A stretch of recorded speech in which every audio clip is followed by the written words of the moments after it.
তিনি আমাদের কোনো খবর নেই নিয়ে ফেসিবাদী কায়দায় তিনি মুখ বন্ধ করে রেখেছেন। উপদেষ্টাকে বলতে চাই, আপনি আমাদের এমপিওভুক্ত শিক্ষকদের কারণে আপনি শিক্ষা উপদেষ্টা। আপনাকে মনে রাখতে হবে, এই 5 লক্ষ শিক্ষক যদি না থাকে আপনার উপদেষ্টার চেয়ারটাও থাকবে না। আমরা প্রশাসনের যারা আমলারা আছেন, সচিব থেকে নিয়ে নিচের কর্মকর্তারা বড় বড় চেয়ারে বসেন। সরকারের ভালো ভালো গাড়িতে আপনারা চড়েন। আপনাদের এই চড়ার ব্যবস্থা হয়েছে এই 5 লক্ষ শিক্ষকদের দেখাশোনা করার। মনে রাখবেন,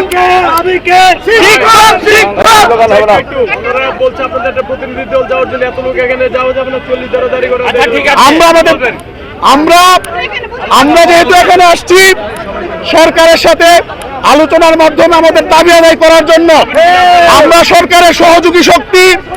আমার সন্তানেরা নিজের বুকের রক্ত রাজপথে ঢেলে দিয়ে আমার সন্তানের রক্তের উপর দিয়ে এই সরকার ক্ষমতায় বসেছে।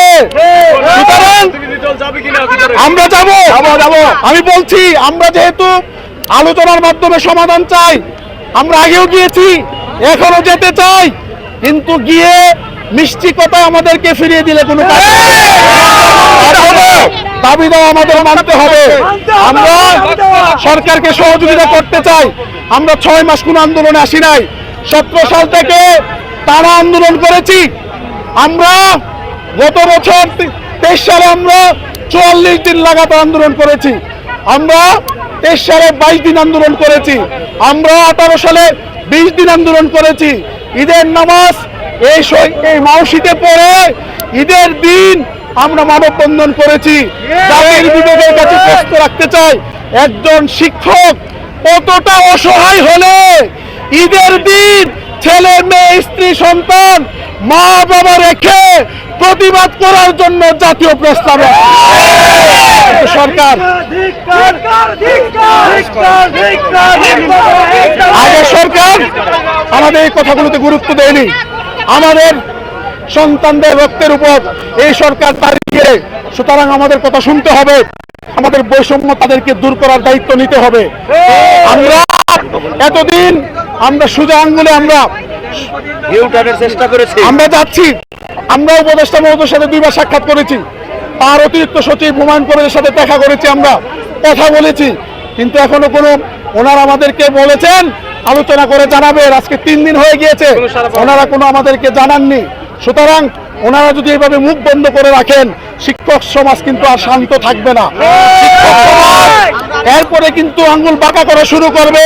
পরিস্থিতি এমন হবে, আমি প্রশাসনের লোকজনকে জানিয়েছি, হয়তো এমন হবে পরিস্থিতি আমাদের নেতৃবৃন্দের নিয়ন্ত্রণের বাইরে চলে যাবে। সরকারের যত শুভবুদ্ধি হবে, দ্রুত শিক্ষার জন্য কল্যাণ। আমি সংক্ষেপে আপনাদেরকে বলছি আমাদের দাবিগুলো। ছোট্ট দাবি আমাদেরকে 1000 টাকা বাড়ি ভাড়া দেওয়া হয়।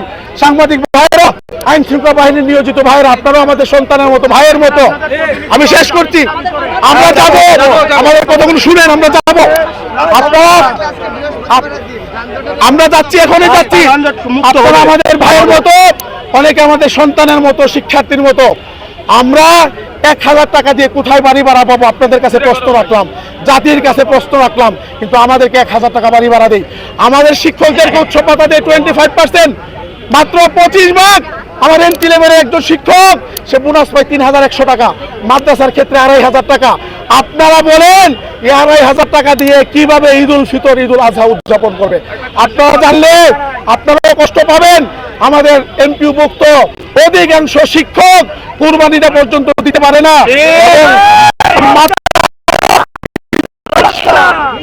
সন্তানের কাছে নিচু হয়ে যায়, পরিবারের কাছে নিচু হয়, স্ত্রীর কাছে নিচু হয়ে যায়। ঈদ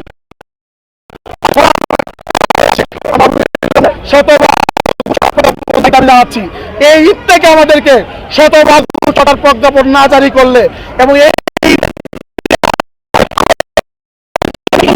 পর্যন্ত আবার ঈদ উল ফিতরের নামাজ মানববন্ধন করে প্রতিবাদ জানিয়ে আমরা বাড়িতে যাব।